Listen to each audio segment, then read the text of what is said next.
Donc, ok.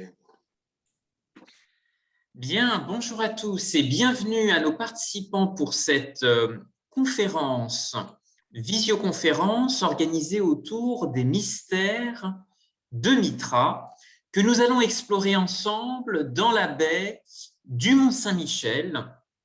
Cette visioconférence est l'occasion de découvrir et débattre ensemble de la place de l'orientalisme dans cette baie, de ces échanges entre Orient et Occident. Cette conférence est organisée aujourd'hui en partenariat avec le réseau des entrepreneurs du pays du Mont-Saint-Michel pour à la fois marquer l'importance d'une reprise culturelle dans la baie et également aussi souligner l'ancrage historique extrêmement fort, l'ouverture qui s'est faite dans la baie du Mont-Saint-Michel en direction de l'Orient. Puisque vous le savez, il existe à travers le scriptorial, à travers les manuscrits du Mont-Saint-Michel, une très grande tradition d'érudition, des moines copistes qui vont se faire la synthèse de connaissances, de savoir issus à la fois de la culture grecque, mais sur le pupitre des lettres, pour ceux qui connaissent bien toute la démarche de réhabilitation du caractère maritime de la baie du Mont-Saint-Michel, il est possible de se promener au milieu de 4 alphabets. Il y a l'alphabet grec, latin, hébreu, arabe, et il manquerait peut-être un peu de farsi pour effectivement faire le lien avec la Perse. Alors vous savez que de l'autre côté de la Manche, nos voisins britanniques se sont beaucoup intéressés aux traces de Mitra. Et vous avez dans une institution culturelle extrêmement intéressante à découvrir à Londres, le Museum of London, un espace, un centre d'interprétation consacré aux traces antiques de Mitra sur le sol britannique et en particulier dans ce grand port antique qui était à l'époque Londinium.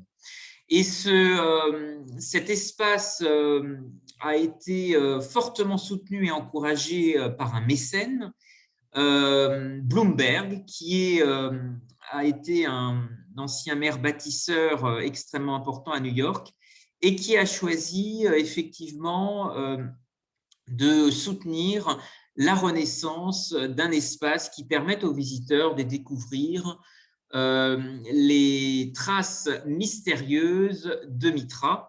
Nous allons regarder ensemble comment finalement la baie de Mont-Saint-Michel a été un formidable écrin justement ouvert aux innovations transmanche, ouvert au dialogue des cultures et au dialogue des civilisations. Vous le savez, cette baie est inscrite au patrimoine mondial de l'humanité depuis 1979.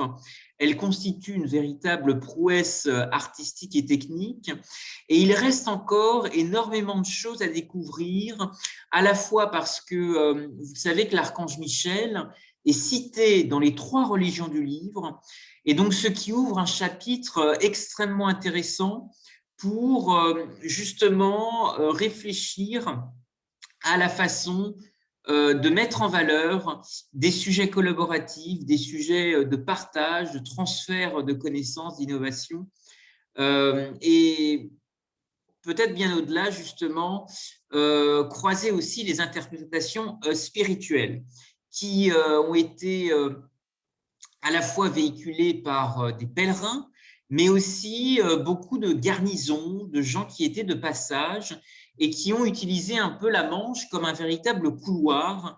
Et malgré l'actualité un peu difficile avec le Brexit, je crois qu'il y a un débat extrêmement riche, un débat transmanche qu'on pourrait aussi avoir avec nos voisins britanniques sur justement la place que prend l'orientalisme dans nos échanges respectifs.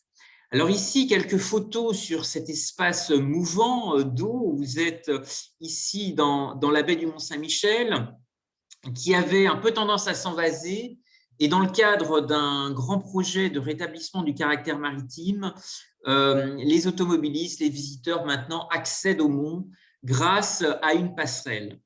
Et a été aussi aménagé un barrage pour mieux gérer justement le jeu des marées. Et lorsque a été inauguré en présence à l'époque de Dominique de Villepin ces grands projets d'infrastructures pour restaurer le caractère maritime de la baie, à l'époque, le président de la région Basse-Normandie, qui est un athée, avait dit « Monsieur le Premier ministre, vous avez maintenant, grâce à tous ces travaux titanesques, rétabli le caractère maritime de la baie. Il va falloir maintenant rétablir son caractère spirituel. » Et peut-être que c'est un élément qui peut aussi fortement intéresser aujourd'hui des sociétés savantes, des sociétés d'histoire, des gens qui s'intéressent aussi au croisement justement des représentations culturelles et spirituelles autour de cette baie millénaire. Récemment, pour certains qui suivent la presse locale, il y a eu des travaux assez récents qui ont mis en lumière un certain nombre de découvertes.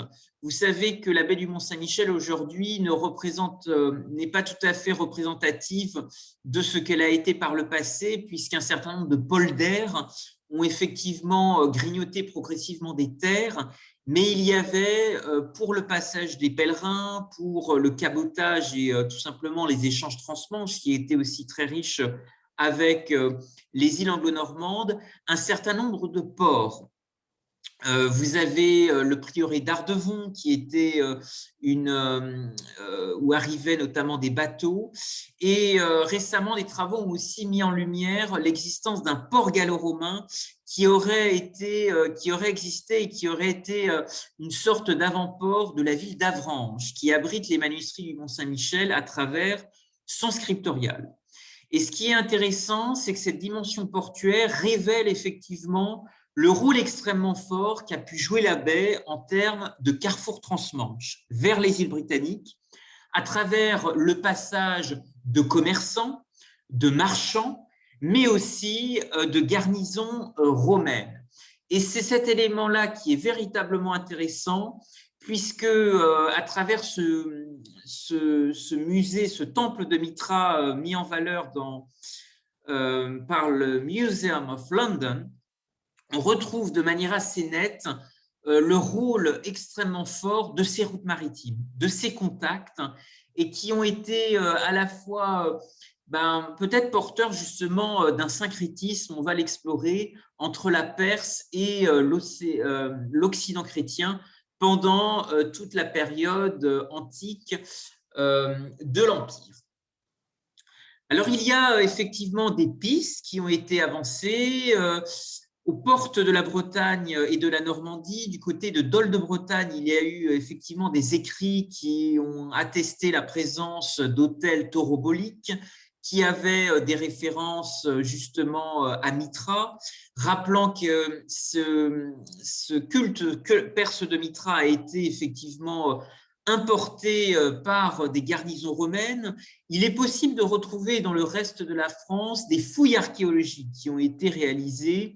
À ce sujet, l'INRAP a un dossier extrêmement complet sur un temple de Mitra qui aurait été découvert dans le département du Maine-et-Loire, dans la ville d'Angers.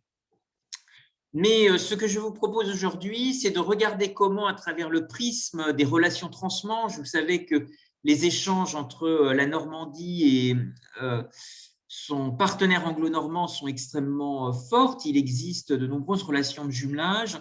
Comment peut-être que les Britanniques pourraient aussi nous stimuler à explorer un peu plus loin justement ces traces de Mitra, et on va regarder ensemble ce qui a été justement fait par nos voisins. Alors, vous avez par exemple ici une photo qui a fait beaucoup sensation. Pendant les périodes extrêmement difficiles de la guerre, il y avait eu beaucoup de bombardements à Londres.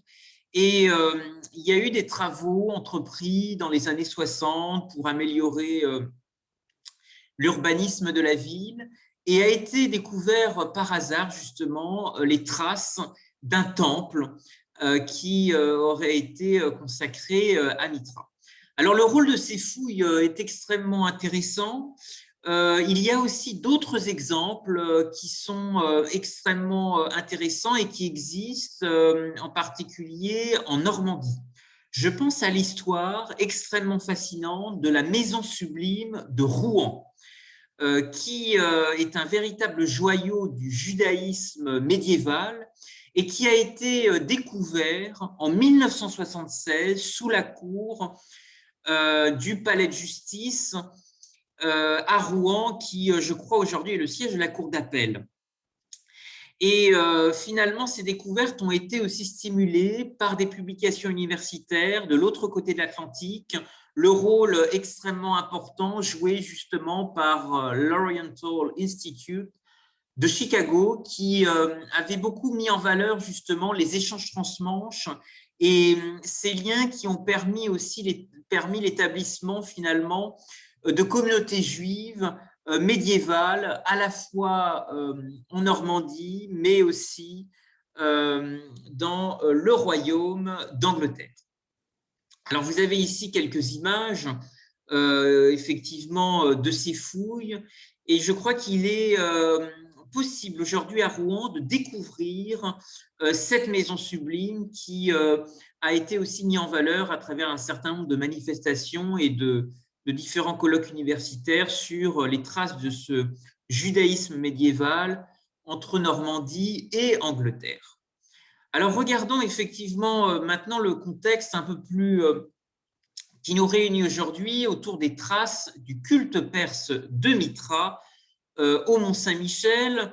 Le Mont-Saint-Michel, alors vous voyez ici cette passerelle maintenant qui est qui relie le mont avec une navette et à la fois un sentier pour les marcheurs. Regardons ensemble effectivement comment ce territoire, cette baie inscrite à l'UNESCO, est peut-être un formidable carrefour transmanche dans lequel beaucoup de choses restent à découvrir. Alors, partons peut-être pour explorer ce sujet sur ce qui a été entrepris de l'autre côté de la Manche par nos voisins britanniques. Il y a eu effectivement des fouilles extrêmement fortes menées par le Museum of London, qui a vraiment travaillé sur les origines antiques de Londres, sur l'histoire et l'établissement de ce port antique, de sa relation aussi avec des diasporas, des communautés nomades qui vont progressivement forger sa prospérité. Et il est vrai que Londres va aussi beaucoup se développer de nouvelles opportunités commerciales offertes par les passages de l'armée romaine. Alors, ces passages, justement, attestent de croyances romaines extrêmement variées, d'une population qui s'adonne à un certain nombre de cultes, à une très grande diversité religieuse, une très grande diversité spirituelle, avec des croyances, des divinités qui sont extrêmement variables et qui s'expriment à travers des sanctuaires, mais également des figurines, de l'idolâtrie qui s'expriment dans la sphère privée, dans des maisons. Et puis, un certain nombre de rituels aussi qui vont accompagner justement ces différents cultes. Alors, ce temple de Mitra a effectivement, je vous parlais des découvertes qui ont été faites à Angers, extrêmement intéressantes pour ce qui concerne l'Hexagone, mais il y aura à Londres un article dans la presse qui va effectivement éveiller beaucoup de curieux et qui va relancer les pistes, les traces du culte de Mitra, d'abord sur le sol britannique. Ces découvertes remontent à 1954 et effectivement, c'est quelque chose qui va beaucoup surprendre et interpeller le public londonien. Et les archéologues qui effectivement vont découvrir ces fouilles vont très vite attirer, comme vous le voyez ici, beaucoup de curieux. Alors, s'agit-il du seul temple? Eh bien, d'autres découvertes archéologiques ont été aussi réalisées dans la City de Londres, mais celui-ci a été le plus complet puisqu'on a pu trouver une corrélation, un lien avec une iconographie très précise, puisqu'il aurait été justement retrouvé à l'intérieur une tête qui faisait justement référence à Mitra. Aujourd'hui, Londres a gardé un peu cet esprit, ce trait d'union entre une culture britannique et puis une canopée nomade de talents, puisque l'environnement multiculturel de cette ville est toujours extrêmement ouverte vers l'Orient et le Moyen-Orient et l'Extrême-Orient. Et ce qui a peut-être motivé justement les institutions culturelles londonienne, c'est de véritablement montrer, signaler que depuis les origines même de Londres, il y a eu aussi ce syncrétisme très très fort entre Orient et Occident. Alors ici, vous avez les plans justement de la reconstruction du temple de Mitra qui a été soutenu par le mécène et ancien maire de New York, Bloomberg. Il est effectivement possible de redécouvrir, alors à la fois sur un site internet extrêmement complet, mais tout simplement sur place, lorsque les restrictions de circulation se seront simplifiées, la possibilité de se projeter et de découvrir un peu l'environnement de ce temple et la façon dont les rites et les rituels étaient justement mis en scène. Vous avez ici l'intérieur justement de cet espace qui est intéressant, comme vous voyez, puisqu'il y a une reconstitution à la fois des restes qui ont été identifiés lors des fouilles, et puis une muséographie extrêmement dynamique qui peut-être peut inspirer justement dans le Mont-Saint-Michel des institutions, je pense au scriptorial d'Avranches, avec l'importance justement que les moines copistes avaient apporté aux connaissances de l'Orient. Alors le mitraïsme, effectivement, ce mouvement a été aussi a traversé les mers, a été répandu selon certaines interprétations par des garnisons romaines, et il est possible effectivement de retrouver en Bretagne, en Normandie, des traces. Il y a eu effectivement des écrits de religieux qui ont mentionné des recherches qui ont été menées. Mais je crois que ce sont les Britanniques qui sont allés jusqu'au bout de la démarche, et peut-être que nous gagnerions justement à nous investir aussi collectivement dans ce sujet. Cette visioconférence est aussi un appel pour intéresser des érudits locaux, des passionnés d'histoire, qui auraient peut-être des connaissances à apporter dans ce domaine, et d'essayer aussi de mettre en cohérence les informations disponibles, puisque Mitra s'inscrit aussi dans des temps intéressants qui peuvent aussi apporter des éléments sur les origines aussi pré-islamiques qui alors m'a personnellement amené à croiser aussi en Azerbaïdjan, dans la mer Caspienne et aussi dans le Golfe Persique, mener différentes recherches. Et il est vrai qu'on manque peut-être un peu de connaissances par rapport à cette période pré-islamique, et peut-être que Mitra pourrait justement apporter un élément de renforcement de la connaissance des religions et peut-être même du dialogue justement interreligieux. C'est quelque chose qui peut être aussi à la fois extrêmement fort pour la baie du Mont-Saint-Michel, puisque vous savez que l'archange Michel est cité dans les 3 religions du livre, les religions juives, chrétiennes et musulmanes, et peut-être que Michel, Michaïl, ou il y a plusieurs façons d'annoncer cet ange, pourrait être un élément extrêmement fort du dialogue justement, et puis un incubateur pour explorer justement des choses par rapport aux traces de Mitra. Je vais vous proposer d'écouter maintenant la présentation d'un intervenant qui a mené des recherches. Il va à la fois vous apporter son vécu personnel qui est extraordinaire puisqu'il a un parcours de diplomate. Il connaît très très bien l'Iran puisqu'il a travaillé à Téhéran et il réactualise aujourd'hui des recherches autour de Mitra.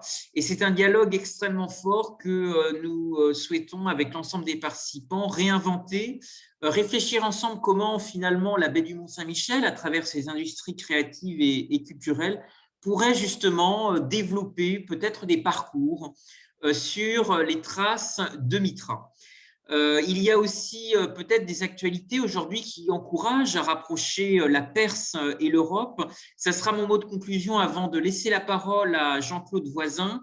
Vous dire que 2011 et 2021, pardon, et célèbre le tricentenaire des lettres persanes de Montesquieu, qu'il y a énormément de liens à développer et à trouver ensemble, que ce rôle des îles aussi dans la Manche et aussi à explorer en tant que laboratoire d'innovation, et que la baie du Mont-Saint-Michel a certainement beaucoup de choses à explorer sur la valorisation de ses ressources. Là, je cite une œuvre de Victor Hugo qui est assez remarquable, qui s'appelle « Les travailleurs de la mer ». Et peut-être qu'effectivement, ce jeu des marées dans la baie pourrait encourager à développer de nouvelles formes de valorisation du mitraïsme entre la baie du Mont-Saint-Michel et la Perse. Vous dire que très prochainement, un festival de cinéma iranien sera organisé sur les marches de Bretagne, à Vitré, à 2 pas du Mont-Saint-Michel. Et vous pourrez également vous replonger sur ce débat qui sera justement mis en valeur dans le cadre de cette programmation. Je vais maintenant laisser la parole à Jean-Claude Voisin, que je remercie de nous rejoindre pour cet atelier. Et il va vous faire part effectivement des recherches qu'il a pu mener autour de Mitra. Merci à vous. Donc, je me lance, Kevin. S'il vous plaît. Eh bien, voilà, merci. Bonjour à tous et à toutes. Et je voulais quand même, par précaution, dire que ma spécialité de recherche universitaire, c'est l'architecture militaire et que je ne travaille pas spécifiquement sur l'histoire des religions au Proche et au Moyen-Orient, et notamment en Iran, mais depuis 15 ans, je travaille sur la période sassanide, c'est-à-dire, on va dire, les 150-650, pendant lesquels, entre autres, le culte de Mitra, alors pas le culte, la représentation de Mitra en tant qu'intercesseur, un peu comme l'archange Gabriel, va être mise en valeur notamment dans les bas-reliefs qui célèbrent la dynastie ou les dynasties sassanides. Et c'est tout récemment, par relation amicale, qu'une jeune équipe dont fait partie Kevin m'a informé d'une présence potentielle de Mitra, du culte de Mitra au Mont-Saint-Michel.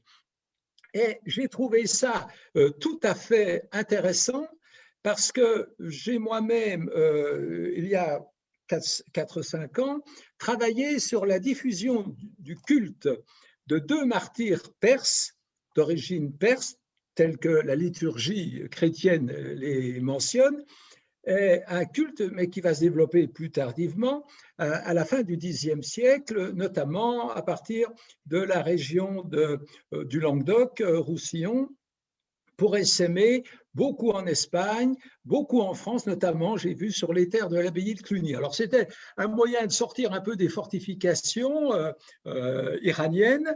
Et puis, là, je termine la mise au propre d'un manuscrit sur la place de la Perse dans l'Andalousie musulmane. C'est un travail inédit d'un grand humaniste iranien qui nous a quittés il y a 10 ans et dont la veuve possédait un manuscrit en français de 1000 pages sur la place et le rôle de la culture perse dans l'Espagne musulmane des Visigoths jusqu'au XIIIe siècle. Et quand la jeune équipe, Kevin, Laurent Garot en particulier, m'ont informé de cette potentialité d'un culte de Mithra, notamment à Dole, en Bretagne, probable, puisque c'est là qu'on a des mentions du 19e siècle, du début 20e siècle, de ces trouvailles archéologiques d'hôtels tauroboliques, que ça m'a aiguillonné, si je puis dire. Et donc, j'en suis qu'au début de cette quête avec nos amis bretons. Ce que j'ai pu constater jusqu'à présent, donc je dis bien qu'après 2 mois de recherche, j'ai autre chose malheureusement sur le feu, j'ai constaté la chose suivante. Le culte de Mithra, donc c'est un culte païen à l'origine de la Perse antique. Ce culte sera, si je puis dire, abandonné en tant que culte, même si le dieu Mithra va rester l'intercesseur avec les dieux, mais il sera abandonné en Perse assez tôt, dès la fin de l'époque parthe, c'est-à-dire, on va dire grosso modo, à la naissance du Christ. Et ce sont les légions romaines qui, évidemment, pendant 500 ans, vont se battre dès d'ailleurs le 2e siècle avant Jésus-Christ jusqu'au 6e siècle, donc ça fait 700 ans, contre la puissance perse, parthe puis sassanide, qui, elles, vont avoir connaissance parmi les militaires perses du culte de Mithra, puisque Mithra était, pour des gens qui étaient restés païens et qui n'étaient pas devenus zoroastriens, qui est considéré comme la première religion monothéiste du livre, et qui a le même berceau, on va dire, que les 3 autres qui vont lui suivre, puisque celle-ci serait antérieure. Grosso modo, on date aujourd'hui, les dernières recherches dateraient la naissance de leur du représentant de cette religion, puisque c'est comme ça qu'il se considère, Zoroastre ou Zarathustra, à peu près vers 1500 avant Jésus-Christ. Et donc, on va se retrouver au 2e siècle après Jésus-Christ avec la séduction dans les armées romaines du culte de ce dieu. Pourquoi être séduit? C'est parce qu'il était donc dans le système païen iranien considéré comme déjà le dieu de la force, le dieu de la guerre. Et évidemment, pour les militaires, avec la rigueur, avec des cérémonies qui étaient très codifiées, réservées aux hommes, secrètes, ils vont trouver là apparemment quelque chose qui leur convenait, qui répondait peut-être à des attentes. Donc, partout où la puissance romaine sera installée au bord de la Méditerranée, dans une partie de l'Europe centrale et orientale, et puis en Occident, évidemment, le culte sera porté, transporté par des légions ou des légionnaires, des militaires romains. Ce qui est très intéressant, c'est que la première des choses, c'est de penser qu'il y a 100 ans, on ignorait complètement l'existence du culte de ce dieu parmi l'Empire romain. Souvent, les témoignages de fouilles qui mettent à jour des temples avec des représentations symboliques les attribuent presque toujours à une autre personnalité du panthéon romain qui est la déesse Cybèle. C'est assez récemment, on va dire il y a pas plus de 70 ans, que c'est en Italie qu'on va retrouver dans des sous-sols encore en état des mitraums, donc ces espaces secrets, un peu comme des catacombes, dans lesquels se déroulait le culte. Donc des cérémonies initiatrices, on va dire, du culte de Mithra. Et à partir de l'agencement de ces vestiges, notamment vous avez un magnifique mitraum à Ravenne, dans l'Italie orientale, au bord de l'Adriatique, au sud de Venise.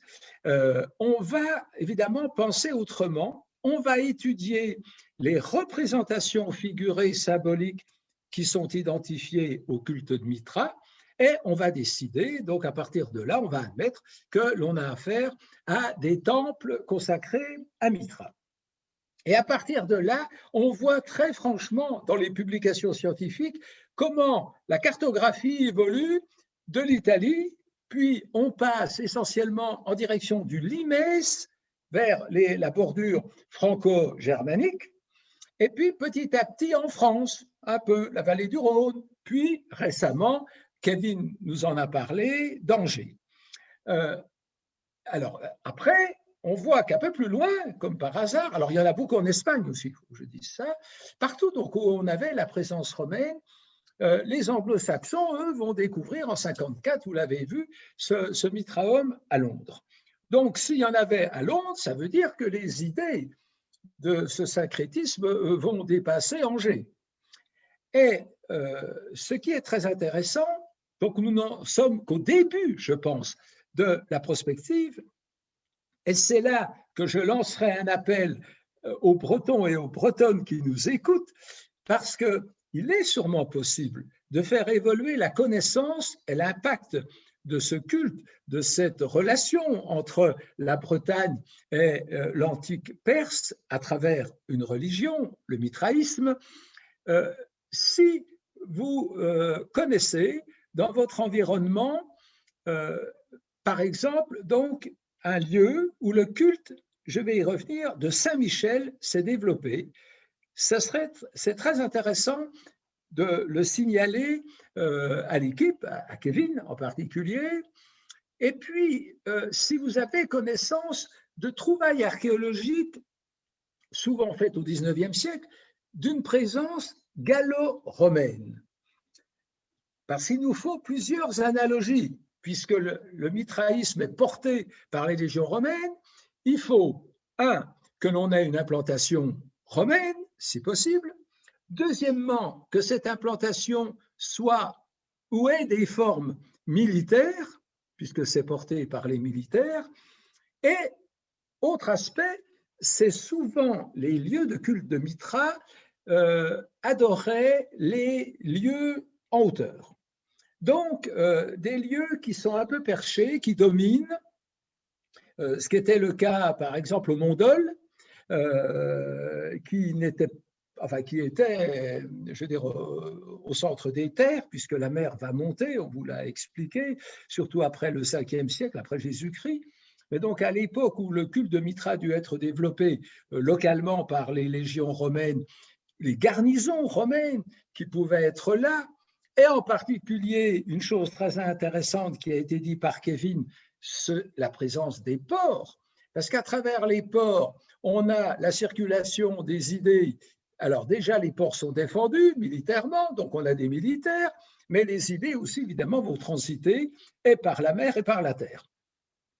Donc, si vous avez connaissance d'indices comme ceux-là, ça serait très intéressant de le signaler pour l'équipe de terrain, parce que je pense qu'il y a matière sûrement à découvrir quelque chose. Alors, il y a, je regarde l'heure, parce qu'on m'a dit 15 minutes, donc il me reste peut-être 5 minutes, je voudrais faire un lien avec l'archange Gabriel. Ce qui est étonnant, ce sont les attributs que l'on consacre et à Mitra et à l'archange Gabriel. Il y a beaucoup de similitudes. L'archange Gabriel, le culte de l'archange Gabriel sera beaucoup lié au Moyen-Âge à cet aspect guerrier militaire. Je n'ai pas encore approfondi la question, mais André Vaucher, notamment, a dirigé 2 grands colloques avec l'École française de Rome sur le culte, le développement du culte de Saint-Michel en Occident médiéval, et 2, sur les pèlerinages à Saint-Michel. Et tous les intervenants, italiens, allemands, anglais, français, qui ont développé cette personnalité de Saint-Michel, on voit bien, ont montré qu'il y avait cette analogie avec ce sentiment guerrier. Donc vous voyez, entre le dieu de militaire et puis à Saint-Michel, qui est porteur de cette notion aussi de défense. Mais une chose qui est plus troublante, j'ai vu dans un des colloques qu'il y avait des représentations de Saint-Michel terrassant le taureau. C'est quand même extraordinaire. Au XIIe, XIIIe siècle, on représente Saint-Michel terrassant un dragon. Mais en Italie, on a retrouvé donc des représentations de Saint-Michel terrassant un taureau. Et vous voyez, c'est peut-être banal, c'est peut-être simpliste, mais entre le taureau sacrifié dans le culte de Mitra et dans toutes les représentations mitraïques, et puis le Saint-Michel terrassant un taureau, il y a quelque chose d'assez étonnant. Un dernier point, c'est que le culte de Saint-Michel, j'ai vu notamment dans plusieurs recherches universitaires, dans l'Est de la France en particulier, mais aussi en Italie, le culte de Saint-Michel est souvent lié à la présence de l'eau. Alors, ici, on est au bord de la mer, bien entendu, mais moi, je prends ma région, l'Est de la France, les églises dédiées à Saint-Michel, surtout celles du Haut Moyen-Âge, se situent toujours à proximité d'une source. Et ce qu'il faut savoir, je fais que citer des analogies, je n'en déduis rien d'autre, c'est que le culte de Mitra se développe toujours à partir d'un lieu élevé, d'une grotte ou d'une cavité et d'une source. Voilà les trois éléments qui étaient fondamentaux. Et on va retrouver, peut-être pas la grotte, mais on va retrouver le lieu élevé et la source pour les premières églises dédiées à Saint-Michel. Je ne parle pas du culte qui se développera au XIIIe, XIVe siècle. Donc, il y a là, par rapport aux traces d'un peut-être possible culte de Saint-Michel dans le secteur de la baie Saint-Michel, la garnison d'Avranches, il y a des traces apparemment qu'il faut aller vérifier au musée d'Évreux au Mont-Dol. Et puis, j'ai vu une chose, c'est que dans les fondations, donc c'est dans un des colloques où le conservateur en chef du Mont-Saint-Michel explique les fouilles archéologiques qui ont été menées sous la basilique au niveau le plus bas.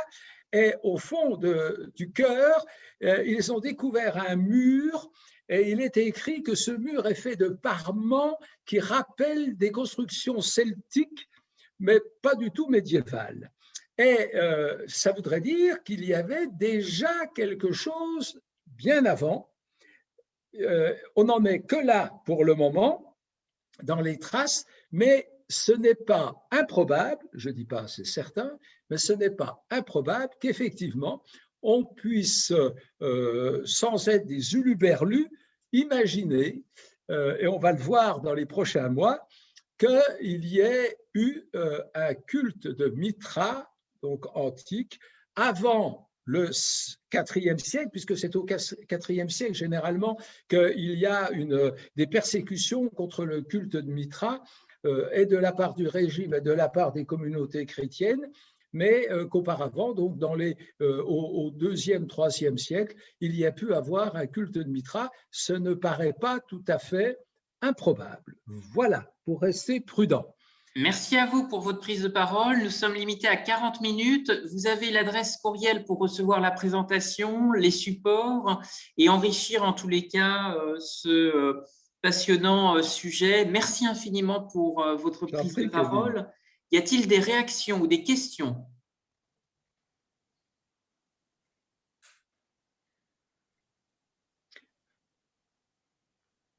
Écoutez, cette conférence, c'est